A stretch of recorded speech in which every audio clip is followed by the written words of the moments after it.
Deep in the desert of present-day Iraq lies a world buried beneath the sands, whose voices fell silent long ago but continue to echo in our legends, laws, and the very concept of civilization.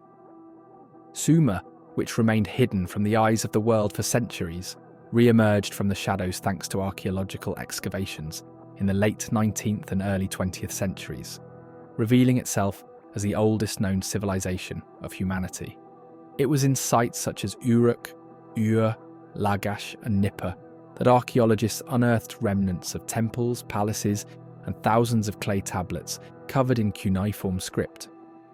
These once prosperous cities flourished along the banks of the Tigris and Euphrates rivers, in a fertile land known as Mesopotamia, meaning between rivers.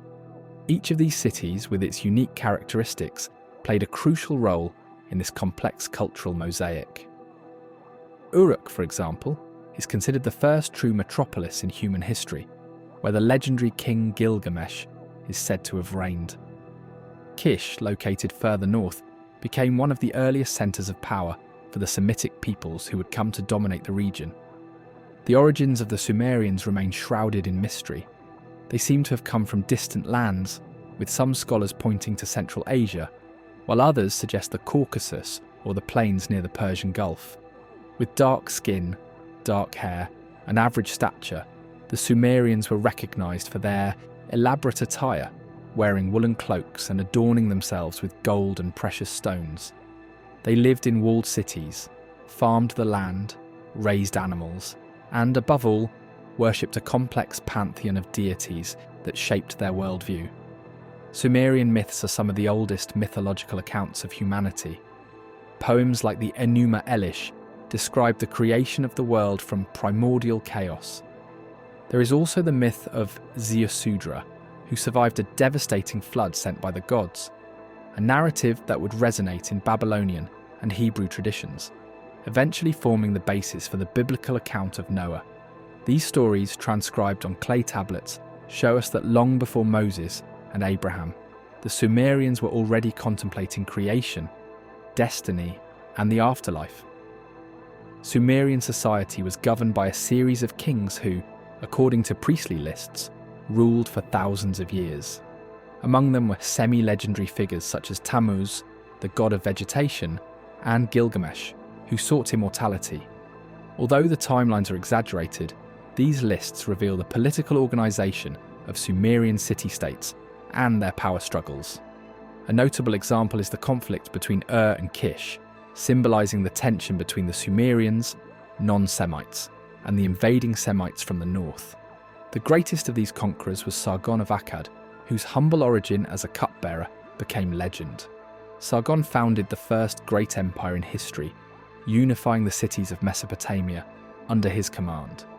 His victory marked the beginning of a new era in which Sumerian culture blended with that of the Akkadians, creating a synthesis that would influence the entire region for centuries. Among the Sumerian kings, Uruk of Lagash stands out as the first known social reformer. Concerned with social inequalities, he issued decrees against the exploitation of the poor by the wealthy and the priests.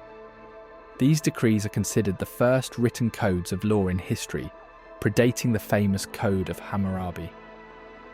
The city of Lagash, however, did not escape conflicts. It was invaded and destroyed by Lugal-Zaggisi, who unified Sumer before being defeated by Sargon. Poems found in the ruins of Lagash lament the destruction of the city and the desecration of the temple of the protective goddess.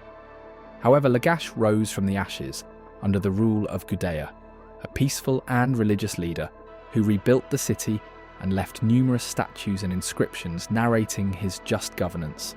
Ur, known as Ur of the Chaldees, reached its peak under the reign of Ur-Nammu, who enacted an even more advanced code of laws.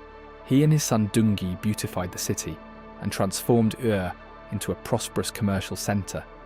However, Ur's glory came to an end with the invasions of the Elamites and Amorites, who sacked the city and destroyed its temples. Lamentation poems, preserved on tablets, describe the loss of the goddess Ishtar and the despair of Ur's inhabitants in the face of destruction. It was in this fragmented scenario that Hammurabi, king of Babylon, emerged, With military and diplomatic acumen, he unified Mesopotamia and created a Semitic empire, establishing one of the most famous codes of law of antiquity. With Hammurabi, the Sumerian era came to an end, but its legacy remained alive. The cuneiform script developed by the Sumerians became the primary means of historical record in the region, and their artistic, literary, and legal contributions influenced later civilizations such as the Babylonians, Assyrians, and even the Greeks and Romans. Thus, Sumer, the first great civilization in history, did not vanish with the passing millennia. It lives on in legends, laws, and cities that continue to inspire humanity today, as a distant echo of a time when gods and kings walked side by side with mortals along the fertile banks of the Tigris and Euphrates rivers.